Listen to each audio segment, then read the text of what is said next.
everyone, you're watching Two Wheels Better, and today we're going to talk about whether the Brompton is worth buying or not. Now, if you're in the market for a folding bike, you've probably heard ample about it, so I'm not going to, go through an introduction to the Brompton. But I do want to start with 5 reasons why it may not be the bike for you. And then we'll save the best part for last and go through 5 reasons that make it an awesome bike and might make it the right choice for you after all.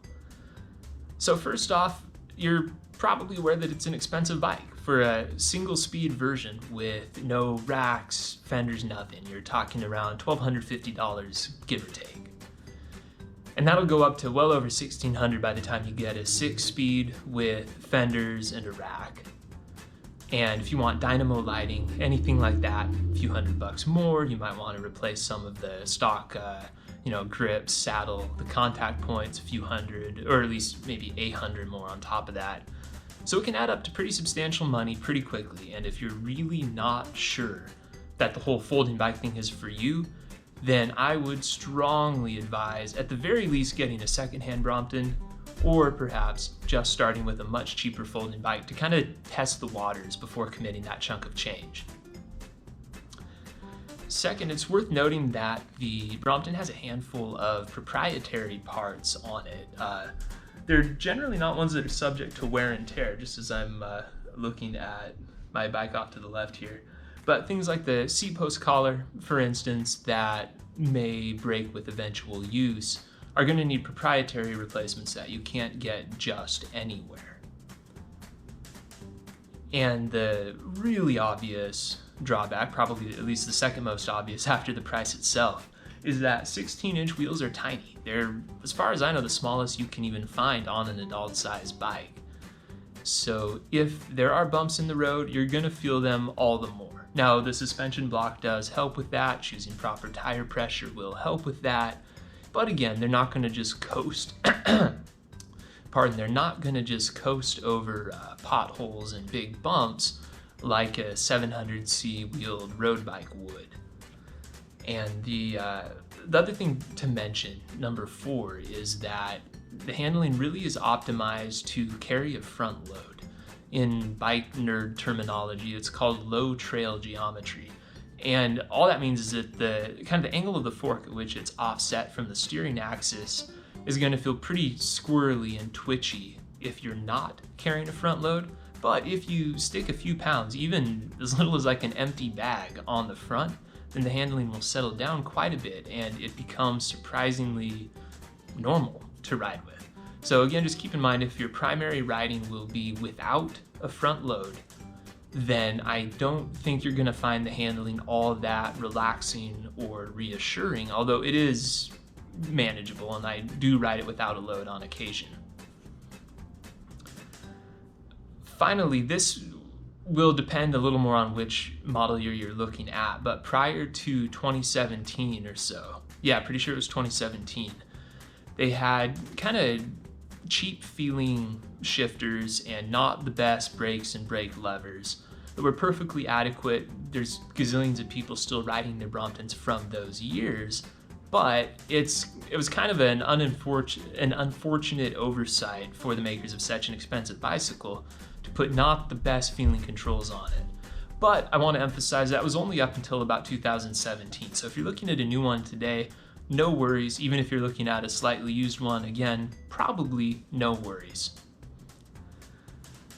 So with that, let's switch gears, so to speak, and talk about 5 things that do make it a fantastic bike and that just might seal the deal for you after all. One thing I personally appreciate a lot about this bike is that it's simply well constructed, top to bottom and end to end. This happens to be the raw lacquer finish, so you can see the welds because they're not painted over, and it's apparent that the welding is beautiful, precise, obviously the work of very, very skilled craftsmen. And I have every reason to think that sort of attention to detail has gone into every other part of the bike.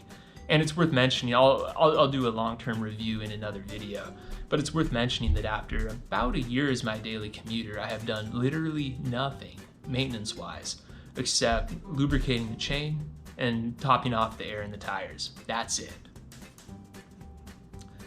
The next thing, and this is the coolest hands down, is the ingenious folding mechanism. It folds up to something like 10 inches wide by about 24 or 25 long and another 24 or 25 tall. That's probably the most compact fold out there. And it's also a piece of cake to do. With some practice, it'll take, 10 seconds, 20 seconds, give or take, to get it into that tight package for storage or transit use, or to get it from the folded position back to full writing position. Incidentally, speaking of the compact fold, that allows for relatively long chainstays, which are on par with what you'd find on a full-size road bike, in fact. And if you're not aware, the chainstay is the part that connects the bottom bracket where the crank's attached back to the rear hub. And roughly speaking, the longer that is, the more smooth and stable the bike is going to feel in a typical riding position. So the fact that Brompton has lengthened those significantly yet preserved the compact fold is a strong testament to the thought that went into the design and why, by and large, the bike is unchanged for, I think, a few decades now. Along those lines, the third thing strongly in its favor is that the Brompton has excellent ride quality for its size. Again, it would be ridiculous and totally unfair to compare it to the ride of a full-size road bike because, look at the wheels, they're 2/3 the diameter, not even that. But for 16-inch wheels, and I say this having tested several folding bikes over the years, there is nothing else with the same smoothness or predictability. And that is subject to the caveat I mentioned earlier about the design preferring a front load. But all things considered, there is no smoother, steadier ride out there in such a small, transit-friendly, apartment-friendly package. Number 4 is that the luggage system is quite ingenious on the Brompton, and I'll do a much more detailed look at a couple of the bags in another video. But in brief, any of their proprietary luggage is going to clip onto a small little bit on the head tube. It's, if you can see it, it's this block right here. The cool part is it is attached not to the axle but to the frame itself. So as you steer the bike, it does not affect your handling. And in fact, like I've mentioned, that added weight of a couple pounds up to, I'd say 10, 15, whatever the luggage block is rated for, that extra weight is going to lend it more stable and predictable handling. So for a typical commuter load that you might carry of a laptop, a couple pieces of clothing, your coffee thermos, whatever, it handles that beautifully, and you would absolutely never guess, if you shut your eyes, that anything was attached to your bike.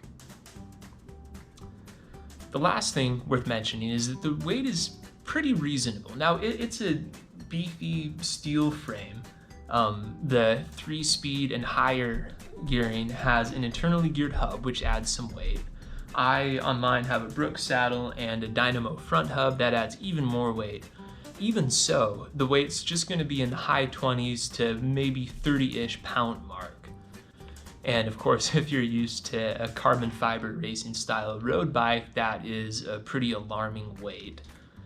But for a robust, dependable, kind of daily driver sort of bike, it's pretty tough to get something so full featured with fenders, a rack, internal gearing, the whole 9 yards at or under that 30-pound mark.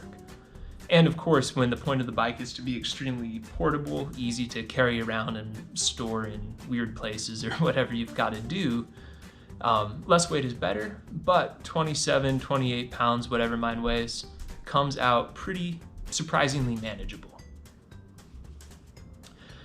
So there you have it. We've covered 5 reasons that you may want to think twice before buying a Brompton, at least to start with on your folding bike experimentation, and 5 reasons that I think make it a fantastic folding bike and potentially the right choice for you.